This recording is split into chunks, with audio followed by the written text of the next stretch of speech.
Hey everyone, my name is Shalise, also known as Mommy Trader here on YouTube.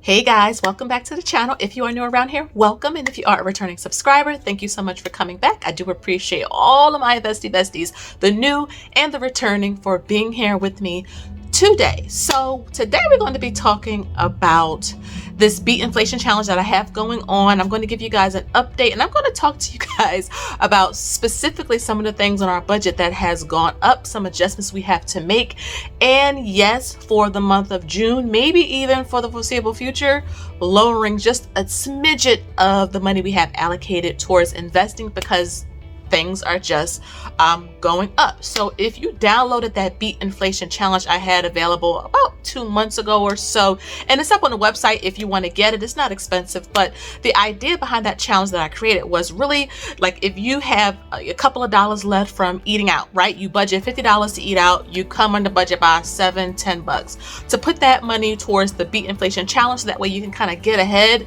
with some of the things that is really impacting our budget. So on that sheet, and you'll see it up on the screen, if you see me looking down, I have mine here as well.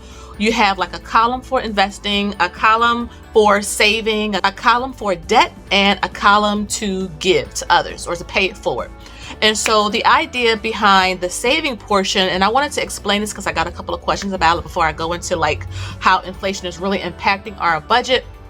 The saving column is really to help you get ahead with your emergency fund. So if you're having some trouble getting your 1 month emergency fund, or you're trying to get like a month ahead, you're trying to get like 3 to 6 months because you know inflation is going up, you know the recession, we're about to enter one, or we are like at the cusp of one. And again, I'm not about fear mongering on this channel. I want us to be proactive so we can be prepared, so that we can be ready, so that we can come out of this on the other side ahead. So we know we want to get 1 month ahead. We know we want to have a solid emergency fund. So put a little bit of, extra bucks, extra money to that emergency fund. And the beat inflation challenge is a great way to really show you how small, deposits, small change, small dollars that we think don't really add up to anything really does make an impact. In the investing column, again, it's just allocate a little bit of money. You come under groceries, you go to the hair salon to get beautified, and you come under budget a little bit, anything like that. Put a little bit extra towards investing if you can. $5. You don't have to come out here and put $500 into a company, $1,000 into a company. You don't have to rush and try to max out a 401k or a Roth IRA. If you feel like you can't contribute to those, but you still want to invest a little bit, you still want to get your feet wet, a couple dollars, okay? A couple dollars. Robinhood allows you to invest with fraction of shares. So does M1 Finance. So does Fidelity. So does Cash App. So if you guys want to open up an account, use my referral links down below. They're in the description box.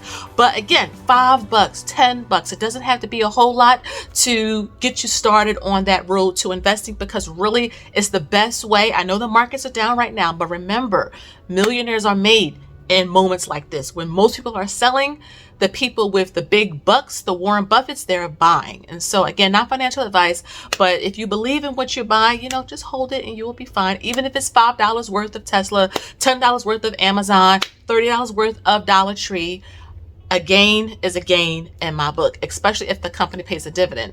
And the debt column, again, variable interest rates are going up. So most credit cards have variable interest rates attached to them. So does car loans, so does personal loans. And so again, if you can make a small dent into your minimum payment. So if you only have enough in your budget to make the minimum payment every month, you can use this beat inflation challenge to say, you know what?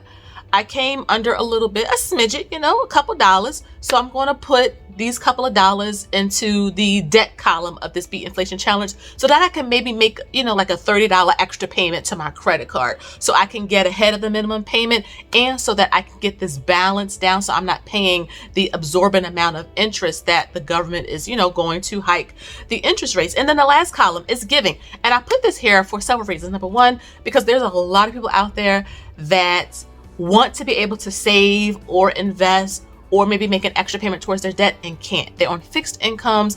They have a lot of health issues, a lot of family issues. And it's always nice to just be able to pay it forward. Maybe pay for somebody else's coffee behind you in line, or maybe pay for someone else's groceries. I'm telling you guys, it's amazing. Maybe donate to your church, an extra donation, maybe to a food pantry. again, and even outside of that, if you want to use this Beat Inflation Challenge to maybe do like the coupon, and you go around, you can get like a bunch of soaps and toilet papers and toothpastes for, you know, pennies, and then donate that to other people. That's a great way to give back as well. So again, I'm using this challenge to help us get ahead in the other, you know, to help with the other ways we're trying to get ahead of, you know, what's happening and what's coming as well. So let's talk about some of the things. Now, I did post a video about, you know, how inflation is impacting our budget. I'll have it somewhere up on the screen, and I'll have the direct link down in the description box below. But some of you wanted to know, like what are some things specifically, like in terms of numbers that are affecting our budget, and as a result may make, you know, what we can invest every month go down just a smidget. So you guys know we invest pretty, you know, a nice amount of money every month. We invest about $7,000. Yes, I know that's a lot of money, but again, guys, on this journey, I've learned that the more you make, the more you need to be wise with it and put it to work. And what that does is that it will continue to grow, and you'll be able to help other people. We give and donate often. And again, just sharing this knowledge. But one of the things that has been really like tearing up our budget is gas. I'm sure all you gotta do is like look around. All you gotta do is type in gas and Google, and all the news feeds and everything will come up.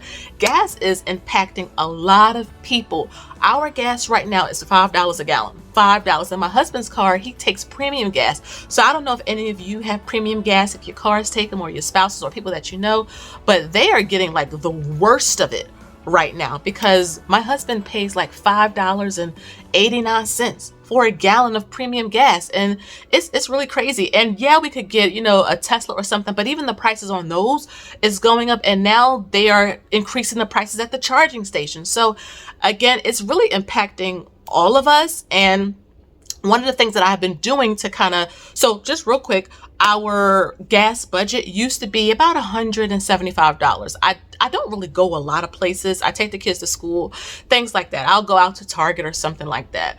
But our gas budget has increased to $250. Why? Because I feel like, number one, that the gas is running out quicker, and I know I don't go as many places as, you know, like the tank is telling me. I'll fill it up, and in my car I have one of those like the mile gauges, so you fill it up, it'll say like you have 400 miles left or something like that.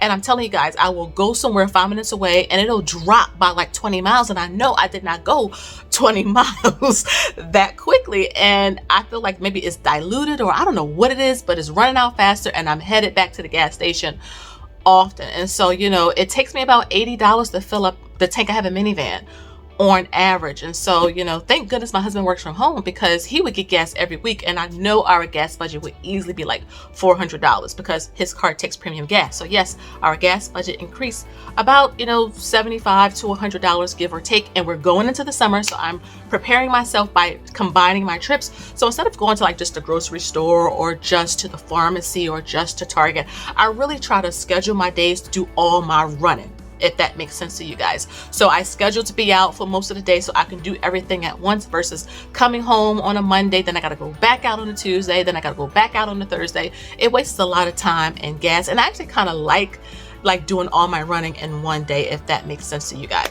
Another thing that went up was our utilities. Now, I try to remind the children to not have all the lights on, to not open the refrigerator, to not let the water just run while they're swiping through their phone or yelling at their sibling down the hall. Don't just let the water run in the sink. I try to teach them when they, you know, or if it's daylight outside, you don't need to have the light on in your room. You don't need to have the light on in the bathroom.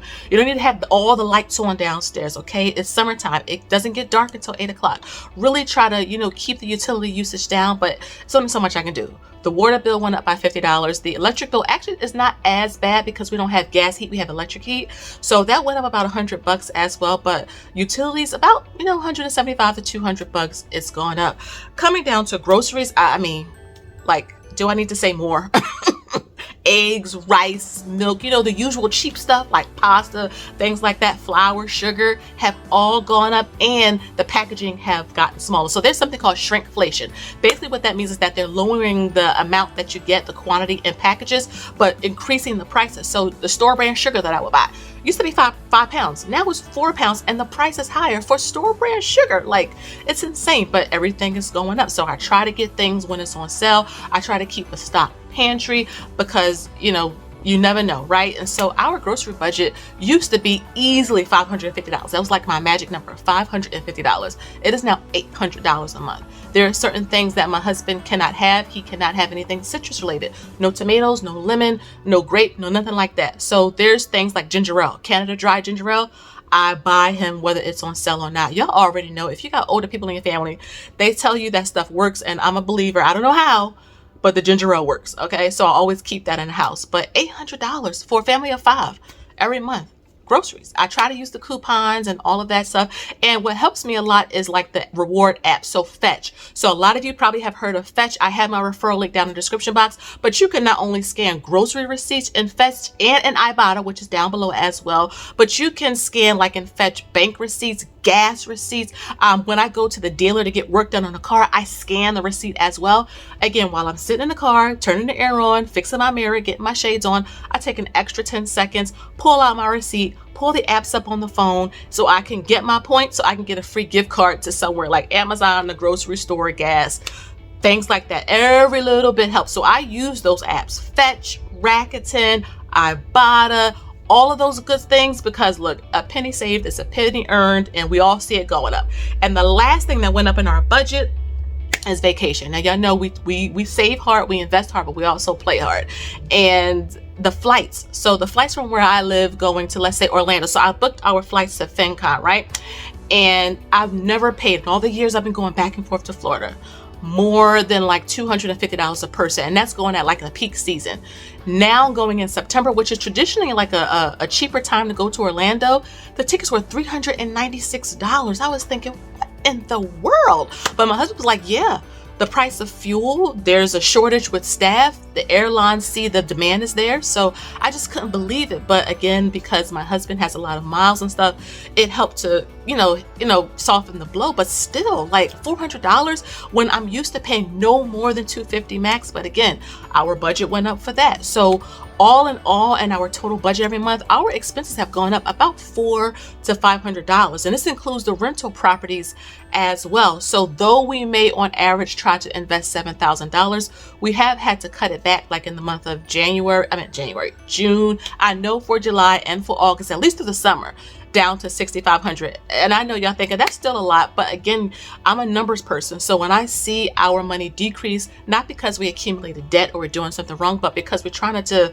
you know, get through this period. And that's what I want to tell you guys. If you have to cut back on something, if you have to lower your investments, if you have to, whatever you have to do to make sure you are preserved for right now, that's okay. Don't feel like you're a failure. Like, I can't invest this much. I can't save this much. I can't do all this extra stuff, because we're trying to get through this period together. It's going to be challenging. It's going to be hard, but together we can do this. Be encouraged, make ourselves accountable to each other. And like I said, use the Beat Inflation Challenge, because it's a great way to dabble in. I know a lot of you have told me that you started doing just the $1 a day investing challenge, so that you can just invest a little bit, but put most of your money towards maybe getting your emergency fund up, or starting shopping for Christmas right now.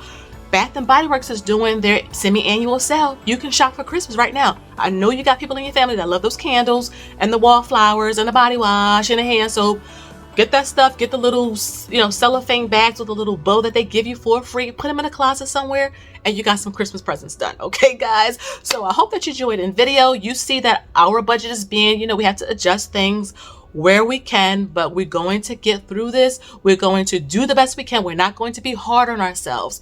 And we're just going to keep on keeping on. Okay, so thank you guys so much for watching. I do appreciate you taking the time out to be here. Leave me a comment down below. You guys know I love that. We have our second summer study group on June 29th. So if you want to join it, information is down below. If you want to book all 6 sessions and you missed the first session, no worries. I will send you the link so that you can watch the replay from the first session of our study groups. So thank you guys so much to those who you have signed up. I really do send you major air hugs. I do appreciate it. Again, thank you guys so much for watching. And until next time, y'all already know, I'll see you in the next one. Okay? Have a good one. Bye-bye.